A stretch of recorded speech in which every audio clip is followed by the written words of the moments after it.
S ನಾವು 15,000 ಇತ್ತು ನಮ್ಮ ಲೆಕ್ಕ. ಬೇರೆಯವ್ರದ್ದು 3-4 ಇತ್ತು, ನಮ್ಮದು 15 ಇತ್ತು. ಅಂತಿಮವಾಗಿ 22,000ರಿಂದ ಕಾಂಗ್ರೆಸ್ ಮೇಲೆ ಜನ ಇನ್ನೂ ಪ್ರೀತಿ ಇದ್ದಾರೆ. ನಮ್ಮ ಮಾಡಿರುವಂಥ ಕೆಲಸ ಗ್ಯಾರಂಟಿ ಇವೆಲ್ಲ ಕೇಳಿದೆ ಅಂತ ಅರ್ಥ ಈ ಎಷ್ಟು ಲೀಡ್ ಆಗಲಿಕ್ಕೆ. ನಿಮ್ಮ ಹಿಂದೆ ಫಾರ್ಮುಲಾ ಅಲ್ಲಿ ವರ್ಕೌಟ್ ಆಯ್ತು ಸರ್. ವರ್ಕೌಟ್ ಆಯಿತು. ಸಿಗ್ಗಾಂವ್ ಯಾವ ರೀತಿಯಾಗಿತ್ತು ಅಲ್ಲಿ ಅದಕ್ಕಿಂತ ಹೆಚ್ಚು ವಿಶೇಷ ಆಗಿದೆ. ಇದೇ ಫಾರ್ಮುಲಾ ನಾವು ಎಲ್ಲ ಹಂತಗಳಲ್ಲಿ ಮಾಡಿದ್ರೆ ಕಾಂಗ್ರೆಸ್ ಖಂಡಿತವಾಗಿ ಗಟ್ಟಿ ಆಗ್ತೈತಿ, ಬಲಶಾಲಿ ಆಗ್ತದೆ. ದಕ್ಷಿಣ ಕ್ಷೇತ್ರದಲ್ಲಿ ಯಾಕೋ ಆಗಲಿಲ್ಲ ಸರ್ ಅದು. ದಕ್ಷಿಣ ನಮ್ಮ ಒಳ ಜಗಳಿಂದ ಆಯಿತು. ಇಲ್ಲಾಂದ್ರೆ ಅಲ್ಲೂ ನಾವು 20,000ರಿಂದ ಬರ್ತಿದ್ದೀವಿ.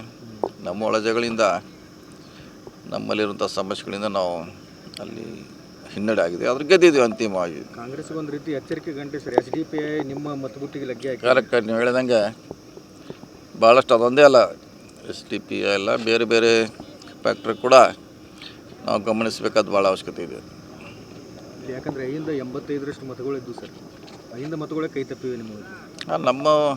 ನಮ್ಮ ಓಟು BJP ಹೋಗಿದೆ, BJP ಓಟು ಕಾಂಗ್ರೆಸ್ಗೆ ಬಂದಿದೆ. ಎರಡೂ ಆಗಿದೆ ಇಲ್ಲಿ, ಎರಡೂ ಪ್ರಯೋಗ ಆಗಿದೆ. ಅಲ್ಲ, ಆಡಳಿತ ಯಂತ್ರನೇ ದುರ್ಬಳಕೆ ಮಾಡ್ಕೊಂಡಿದೆ ಕಾಂಗ್ರೆಸ್ ಅನ್ನುವಂಥದ್ದು ಆರೋಪ ಸರ್. ಅಂಥದ್ದು ಏನು ಮಾಡಿದ್ದಾರೆ? ಹಣದ ಹೊಳೆ ಹರಿಸಿದ್ದಾರೆ, ಅಧಿಕಾರಿಗಳನ್ನೆಲ್ಲ ಮಾಡ್ಕೊಂಡಿದ್ದಾರೆ. ಅದೇನಾಗ ಆಗೋಲ್ಲದ, ಅದು ಆರೋಪ ಅಷ್ಟೇ ಇರೋದು. ಸೊ ಅಂಥ ಯಾವುದೇ ಘಟನೆಗಳು ಆಗಿಲ್ಲ, ಆರೋಪ ಮಾಡಿದ್ದಾರೆ ಅಷ್ಟೇ.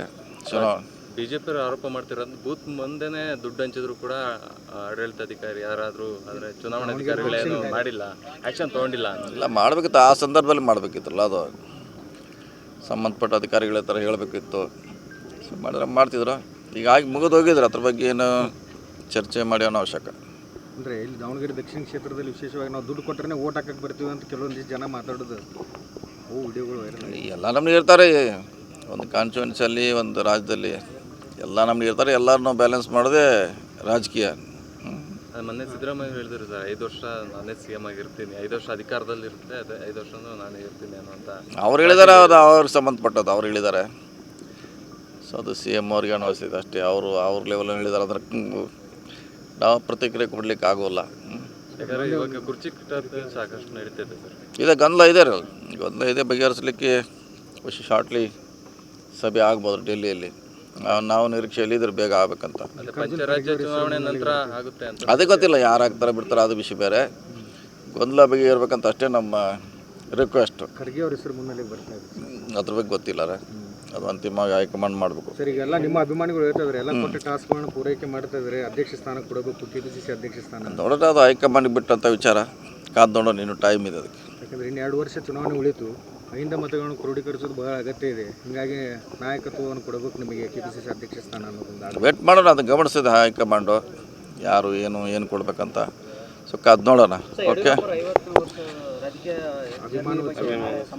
ಆಗಲಿ, ಒಳ್ಳೇದಾಗಲಿ ಅವ್ರಿಗೆ.